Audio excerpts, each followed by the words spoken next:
Bonjour les amis de Radio Camino, bienvenue dans mon bivouac hivernal. Nous sommes en Belgique dans une petite cabane artistique au cœur du Condro. Et c'est ici que je viens de passer une nuit. Surprenant parce que le matin, la neige était au rendez-vous. Il faisait -3 hier soir avec une magnifique pleine lune. Et je vais raconter un petit peu comment je me suis équipée pour cette petite aventure qui se passe très bien, à part quelques petits détails. Et voilà, si je peux vous éviter les galères et vous donner le plaisir de randonner en hiver, eh bien, je serai ravie.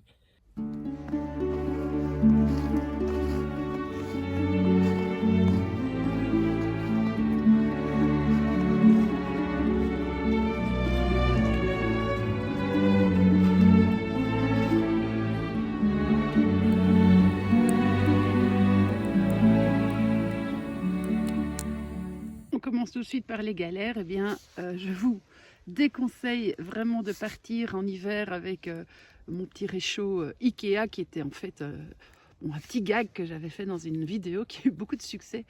Mais trouver du bois sec quand il neige ou quand il a plu très régulièrement les dernières semaines et pouvoir chauffer de l'eau là-dessus, c'est vraiment pas agréable.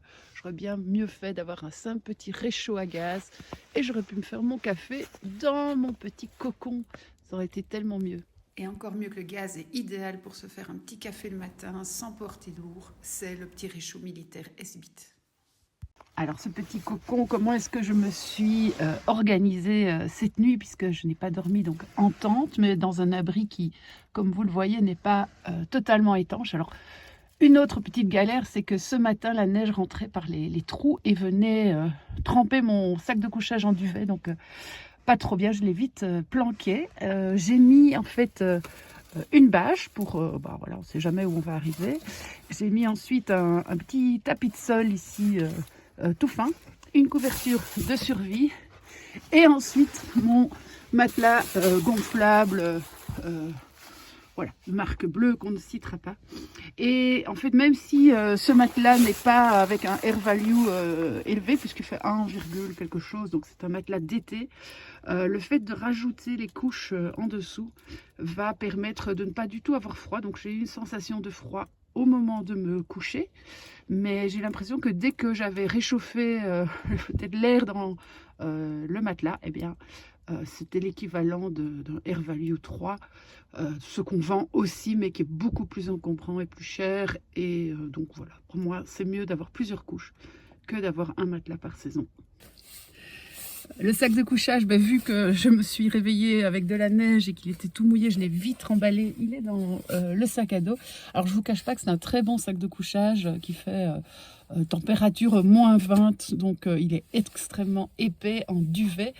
Oui, il supporte pas l'humidité, évidemment. Voilà, ça c'est quand même le must si vous partez en hiver, et c'est le seul gros investissement dont vous aurez besoin. C'est un sac de couchage très très chaud, donc on est souvent autour de 200-300 euros. Là, il faut mettre le prix, ou alors il faut un synthétique mais énorme qui va vous demander d'avoir un sac mammouth, quoi. Dès que je suis arrivée hier soir, eh bien, il était déjà 4h30, donc il fait noir à 5h. Ma première mission, ça a été de trouver un maximum de bois sec. Le bois sec, donc ce n'est jamais du bois qu'on va ramasser par terre, ce sont plutôt des branches qui sont tombées et qui se sont accrochées sur d'autres branches.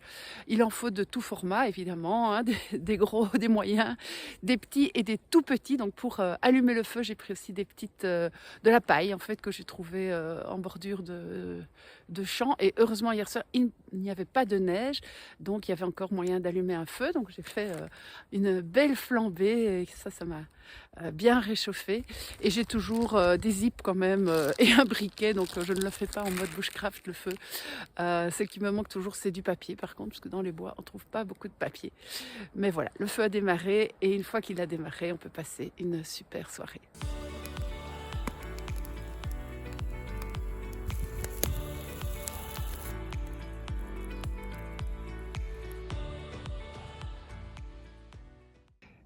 ce que je prends aussi avec moi en hiver, eh ben, c'est cette petite bouilloire que je peux mettre directement sur les braises et 2 bouteilles d'eau. Et en fait, pendant la soirée, pendant que je regarde mon feu, je m'amuse à chauffer l'eau. Alors pas à mettre de l'eau bouillante, sinon votre bouteille, elle va pas tenir le coup. Mais donc je m'arrange pour avoir de l'eau tiède à chaude dans les 2 bouteilles.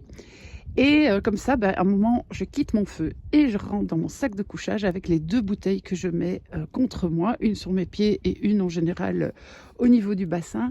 Et ça permet de garder la chaleur du feu toute la nuit près de moi et de ne pas avoir de l'eau gelée ce matin puisqu'il faisait -3 cette nuit.